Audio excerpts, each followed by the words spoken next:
नमस्ते दोस्तों, आपका मेरे इस चैनल में स्वागत है।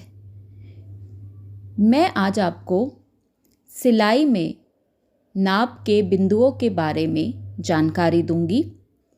कई बार हमारी परिस्थितियां ऐसी हो सकती हैं कि हम सिलाई सीख नहीं पाते हैं क्योंकि महंगाई बहुत है और बहुत सारा पैसा लिया जाता है।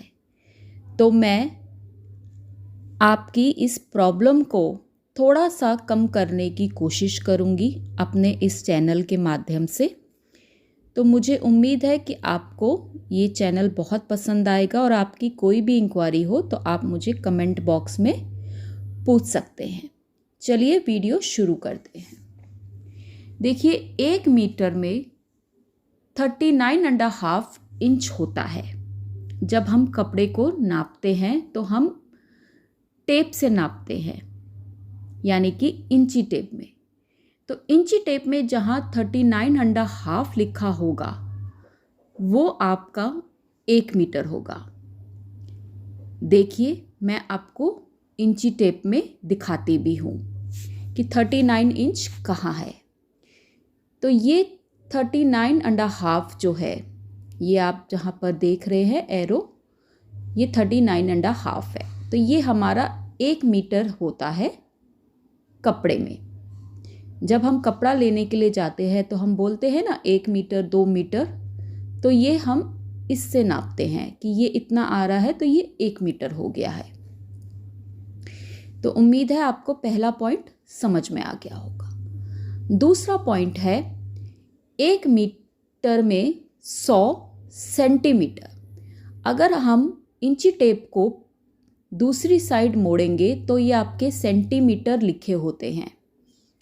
इंचिस बड़े बड़े अक्षरों में बाहर की तरफ लिखे होते हैं, जो मैंने आपको पहले दिखाया था, और दूसरी साइड हमारे सेंटीमीटर लिखे होते हैं। तो जहाँ आपको 100 दिखेगा वो आपका 1 मीटर हो जाएगा, यानी कि 100 सेंटीमीटर का 1 मीटर। ये देखिए, ये 100 लिखा है तो इसका आपका 1 मीटर हो गया है। मुझे उम्मीद है आपको दूसरा पॉइंट भी समझ में आ गया होगा। चलिए, तीसरे पॉइंट की तरफ हम बढ़ते हैं। कन्नी की साइड से नापते हैं। जब भी हम कोई भी सूट बनाते हैं या कुछ भी बनाते हैं तो हम कन्नी की साइड, कपड़े की लंबाई को नापते हैं कि कपड़ा कितने मीटर है, यानी कि कपड़े की जो लेंथ है वो कितने मीटर है। अब मैं आपको बताती हूँ कि कन्नी क्या होता है। आपने कपड़ा देखा होगा तो ये जो खुरदरापन है ये कन्नी कहलाता है। ये कपड़े के दोनों साइड होता है और ये आपको हर कपड़े में मिलेगा। ये मैंने कॉटन का फैब्रिक लिया है, तो देखिए ये एक साइड में है और दूसरी साइड में भी ये कन्नी मौजूद है। ये 2 साइड हो गई। इस खुरदरेपन को हम कन्नी कहते हैं। हम कन्नी से कन्नी जोड़कर ही कपड़े की लंबाई को नाप सकते हैं। देखिए, जैसे ये मैंने जोड़ा, अच्छे से दोनों कन्नियों को कन्नी मिलानी है और हम इसे अच्छे से फोल्ड करने के बाद, कन्नी के ऊपर रखने के बाद हम इसमें देखेंगे तो ये हमारी लंबाई आ जाएगी कि कपड़े की लंबाई कितनी है, जैसे कि 30 है, 20 है, जो भी कुछ है।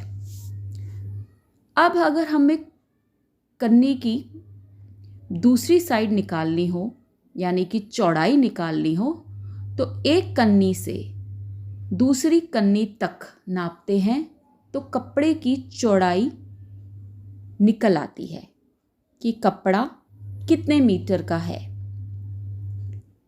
अभी मैं आपको ये भी दिखाती हूँ। जैसे कि हमने कपड़े को खोल लिया तो हम एक कन्नी से दूसरी कन्नी तक उसकी चौड़ाई को नापेंगे तो हमारी कपड़े की चौड़ाई आ जाएगी।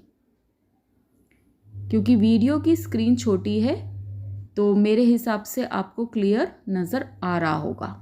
अगर नहीं नज़र आ रहा या कोई भी सवाल है तो आप मुझे कमेंट बॉक्स में बाद में पूछ सकते हैं। तो ये कन्नी से कन्नी हमने जोड़ दी तो हमारी लंबाई निकल आई, और कन्नी को अगर हमने खोल दिया पूरे सूट के पीस को तो ये हमारी चौड़ाई निकल आई। मुझे उम्मीद है आपको ये दोनों पॉइंट्स समझ में आ गए होंगे। चलिए अब हम नेक्स्ट पॉइंट की ओर बढ़ते हैं। यदि कपड़े का अर्ज यानी कि जो कपड़े की चौड़ाई है, अर्ज आपने सबने सुना ही होगा, 40 या 40 से अधिक होता है तो वह बड़े अर्ज का कपड़ा होता है। जब आप नापेंगे कन्नी से कन्नी की चौड़ाई को तो आपको पता लग जाएगा कि आपका अर्ज कितना बड़ा है। और यदि कपड़े की चौड़ाई 32-36 तक हो तो वह छोटे अर्ज का कपड़ा होता है। ये 6 पॉइंट है जो नापने के टाइम पर आपको ध्यान रखने चाहिए। आप इनका स्क्रीनशॉट ले सकते हैं। ये आपको आपके सिलाई के काम में बहुत ही मदद करेंगे बिगनर्स के लिए। ये शुरुआत है, यानी कि ये आपका बेसिक नॉलेज है। मुझे उम्मीद है आपको आज का वीडियो बहुत पसंद आया होगा। अगर पसंद आया तो प्लीज़ चैनल को सब्सक्राइब ज़रूर कीजिएगा और आने वाली वीडियोस के लिए नोटिफिकेशंस को भी ऑन कर दीजिएगा। अगर आपकी कोई इंक्वायरी हो तो आप मुझे कमेंट बॉक्स में पूछ सकते हैं।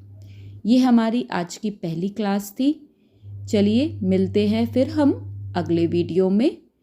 तब तक के लिए नमस्कार।